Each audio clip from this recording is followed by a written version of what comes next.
अस्सलाम वालेकुम नाजरीन। दुनिया इस वक्त कोविड के बाद एक और जानलेवा वबा के दहाने पर है और यूके इसमें सबसे मुतासर होने वाला मुल्क साबित हुआ है। इस वक्त स्कॉटलैंड में ये सुपर फ्लू नामी वायरस 722 से ज़ायद ज़िंदगियाँ निकल चुका है और स्केयरफिली का इलाका जो कि लंदन से सिर्फ 3 घंटे की मुसाफत पे है, वहाँ भी जो है स्कूल्स को बंद कर दिए गए क्योंकि वहाँ केसेस की तादाद बहुत ज़्यादा सामने आई है। अगर आप यूके में हैं और आपकी जो उम्र है वो 50 साल से ज़ायद है या ख़वातीन इस वीडियो को देख रही हैं, तो इसको तफ़सील से ज़रूर देखिए क्योंकि आप ही वो लोग हैं जो कि इस जो जानलेवा और मूज़ी वबा है, ये मर्ज़ है, इसका अव्वलीन शिकार हैं। वैसे तो ये वायरस अमेरिका और जापान के बाद अब पाकिस्तान में भी आ चुका है और पाकिस्तान में भी एडवाइजरीज़ जो है वो जारी की जा रही हैं, लेकिन यहाँ सूरत हाल इस कदर जो है वो गंभीर नहीं है जितनी कि यूके में है, बल्कि अब जो बढ़ती हुई तादाद है मरीज़ों की, क्योंकि यूके में अब एक दिन में जो आने वाले मरीज़ हैं वो 2600 से 3000 के करीब इनकी तादाद पहुंच गई है, जो पहले 1100 से फिर 1500 तक आई थी। और अब माहिरीन का ये कहना है कि जनवरी तक इसी रफ्तार से अगर ये बढ़ता रहा तो हो सकता है कि योमिया जो मरीज़ों की तादाद है अस्पतालों में आने वाले मरीज़ों की वो 8000 तक पहुँच जाए।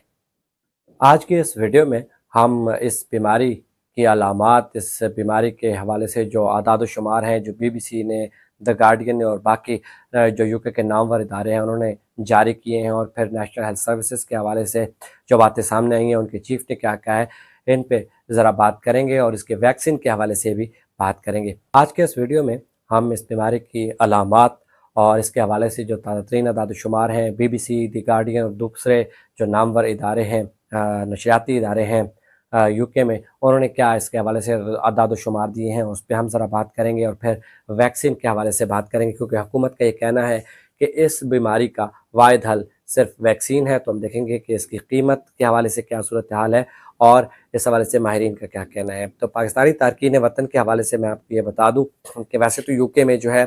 सीनियर सिटीजन्स और बच्चों के लिए वैक्सीन जो है वो फ्री होती है, लेकिन इस वैक्सीन की जो रकम है वो एक इंजेक्शन की रकम 25 पाउंड बताई गई है। और इसी तरह इस वैक्सीन के हवाले से मज़ीद ये बताया गया है कि अगर इसको आप आज यानी कि फ़ौरी लगवा लेते हैं तो 14 दिन लगते हैं। 14 दिन के बाद ये अपना मुकम्मल असर दिखाना शुरू करती है। तो क्रिसमस के हवाले से भी बहुत सारे जो शुबहात पाए जा रहे हैं कि आया इस तरह से अगर इसकी इंटेंसिटी इस कदर बढ़ जाती है तो 19 दिसंबर से जो छुट्टियाँ होने वाली हैं उस हवाले से क्या नया अमल सामने आता है। NHS ने यानी कि नेशनल हेल्थ सर्विस ने इसको क्रिटिकल इंसिडेंट ऑलरेडी करार दे दिया है, और वैक्सीन के हवाले से जो बड़ी तादाद है वो मेडिकल अमले को लग चुकी है, तो इसकी फरहमी भी अब एक सवालिया निशान बनती जा रही है, क्योंकि पहले मरले में सारे का सारा जो मेडिकल स्टाफ था, जो मेडिकल अफसरान है, मेडिकल जो अमला है, उसको ये वैक्सीन लग चुकी है। अब इसी तरह केयरफिली की आपको हालात बताए कि वहाँ पे स्कूल्स भी बंद हो रहे हैं। स्कॉटलैंड की तो बहुत ही बुरी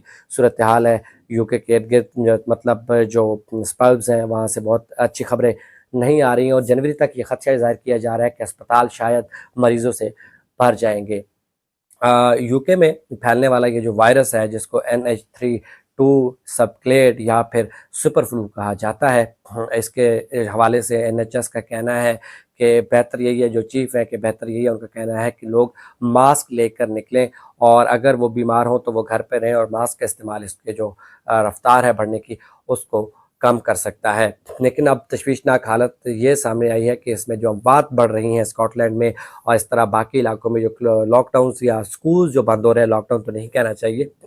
उस हवाले से सूरत हाल परेशान कुन होती जा रही है। अब आपको ये बताता चलूँ कि इसकी वाहिद अलामत जो ज़्यादा, अगर आपको फ्लू है, इन्फ्लुएंज़ा है, आम बीमारी होती है, वो तो कोई मसला नहीं है, लेकिन अगर आपको इसमें पेट ख़राब होता है, बहुत ज़्यादा नकाहत हो जाती है, आप बहुत ज़्यादा बीमारी फ़ील करते हैं, फ्लू के साथ इंतहाई नकाहत हो जाती है और आपको पेट में दर्द है, पेट ख़राब हो रहा है, तो फिर आपको इस बात का ख़दशा है कि खुदा न खास्ता इस मूज़ी मर्ज़ ने आपको अपनी लपेट में ले लिया है। लेकिन वो मरीज़ क्रिटिकल हालत में लाए जा रहे हैं, 80 से 100 मरीज़ लाए गए हैं यूके में जिनको सांस का शदीद मसला था, क्योंकि ये इसकी वो अलामत है جو پھیپھڑوں کو بہت زیادہ متاثر کر چکا ہوتا ہے یہ مرض، اور پھر تب انتہائی نگہداشت میں آپ کو منتقل کر دیا جاتا ہے خدا نخواستہ۔ ابھی تک پاکستانی جو کمیونٹی ہے وہاں سے ایسی کوئی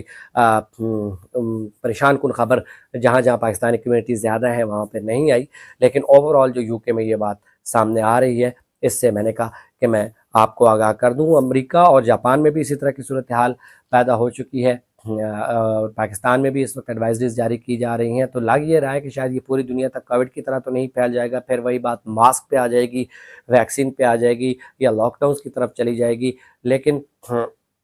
60% میں آپ کو یہاں معذرت بتانا چاہ رہا تھا کہ 60% جو تیزی ہے وہ دیکھی گئی ہے جو اس کی رفتار ہے اس میں، یعنی کہ جب یہ شروع ہوا تو کہا جا رہا تھا کہ پچھلے سال کے مقابلے میں یہ جو کووڈ وائرس کے بعد جو ہے یہ دیکھا جا رہا ہے کہ سب سے زیادہ تعداد ہے۔ پھر اب یہ کہا جا رہا ہے کہ کووڈ کے بعد پچھلے 10 سے 15 سالوں میں یہ سب سے بڑی وبا ہے جس کا سامنا یو کے کر رہا ہے، اور 60% اس میں اضافہ ہو چکا ہے ان کیسز میں۔ اب یہاں یہ دیکھنا بہت ضروری ہے کہ حکومت اس حوالے سے کیا فیصلہ کیا کرتی ہے، کیونکہ کرٹیکل انسیڈنٹ بھی کہا جا رہا ہے، ساتھ ڈاکٹرز جو ہیں، جونیئر ڈاکٹرز جو ہیں، انہوں نے ایک ہڑتال کر رکھی ہے، اس طرح پاکستان میں ہڑتالیں ہوتی ہیں ڈاکٹرز کی، وہ 17 دسمبر سے ہڑتال پہ جا رہے ہیں۔ تو برطانوی ہیلتھ چیف کا کہنا تھا کہ یہ ملک کے لیے ایک تاریخی یا بہت بڑے سانحے کا باعث بن سکتا ہے یہ عمل، کہ اگر اتنے زیادہ مریض اسپتالوں میں آ رہے ہیں، رش بہت زیادہ ہے، بلکہ بہت سے مریضوں کو کہا جا رہا ہے کہ آپ گھر پہ رہیں اگر ان کی حالت تشویشناک نہیں ہوتی، صرف ان مریضوں کو انٹرٹین کیا جا رہا ہے جو ڈاکٹر سمجھ رہے ہیں کہ ان کی جو حالت ہے وہ تھوڑی تشویشناک ہے۔ اب یہاں یہ کہنا NHS کے چیف کا کہ ڈاکٹرز کو ہوش کے ناخن لینے چاہیے، تو ان سے اب بتایا یہ جا رہا ہے کہ مذاکرات بھی جاری ہیں، اور ہو سکتا ہے کہ 17 دسمبر کو ان کی جو کال ہے ہڑتال کے حوالے سے شاید وہ واپس ہو جائے۔ میرے خیال میں یہی بہتر عمل ہوگا، کیونکہ برطانیہ میں جس طرح کیسز بڑھ رہے ہیں، اور جو دوسری طرف ایک اور سروے آیا ہے اس میں یہ کہا جا رہا ہے کہ اس کا جو اولین شکار ہیں، سب سے زیادہ شکار ہیں، وہ کمزور قوت مدافعت والے اور ضعیف لوگ تو ہیں ہی ہیں، لیکن 5 سال سے 14 سال کے جو بچے ہیں ان میں یہ مرض بہت تیزی سے پھیلتا ہے، اور اس کی جو علامات ہوتی ہیں وہ بہت سویر ہوتی ہیں۔ یہ ایک میوٹیشن کے ذریعے اس وائرس نے اپنا آپ کو جو ہے طاقتور کیا ہے۔ 1968 میں پہلی بار یہ سامنے آیا تھا، اس کے بعد اس میں تبدیلیاں خود بخود یہ وائرس اپنے آپ میں کرتا رہا، اور اب اس کی تعداد NHS چیف کے مطابق دگنی نہیں بلکہ تگنی ہو چکی ہے، یعنی کہ بہت تیزی سے پھیلنے والا اور علامات میں بہت سیویرٹی والا یہ وائرس ثابت ہوا ہے۔ اور اس وائرس سے نمٹنے کے لیے وہ یہ کہتے ہیں کہ 2 ہی حل فی الحال سامنے آئے ہیں، کہ ایک تو ماسک اور دوسرا ویکسین۔ تیسرا جو چیز ہے وہ کرسمس کی چھٹیاں، اور اس حوالے سے اس موقع پہ خدا نخواستہ لاک ڈاؤن کی بات ہے، جس پہ حکومت نے ابھی کوئی فیصلہ نہیں کیا، یو کے کی حکومت نے، NHS نے بھی اس حوالے سے کوئی فیصلہ نہیں کیا، لیکن بات کی جا رہی ہے، یہ بات اب آ گئی ہے تمام بڑے نشریاتی اداروں پہ کہ کرسمس کے حوالے سے کوئی نہ کوئی ایڈوائزری یا کوئی نہ کوئی معلومات یا اقدامات کے حوالے سے کوئی جائزہ لیا جائے۔ تو آپ ہمارے چینل کو ضرور سبسکرائب کیجئے اگر آپ نے اس حوالے سے اپڈیٹ رہنا ہے۔ یہ اوور آل یو کے پاکستانی کمیونٹی جو ایکسپرٹس ہیں ان کے حوالے سے جو اپڈیٹس ہوتے ہیں، یہاں آپ کو اتھینٹک اور ریسرچ کے ساتھ جو اپڈیٹس ہیں وہ آپ تک پہنچاتے ہیں۔ اجازت دیجیے، اللہ حافظ۔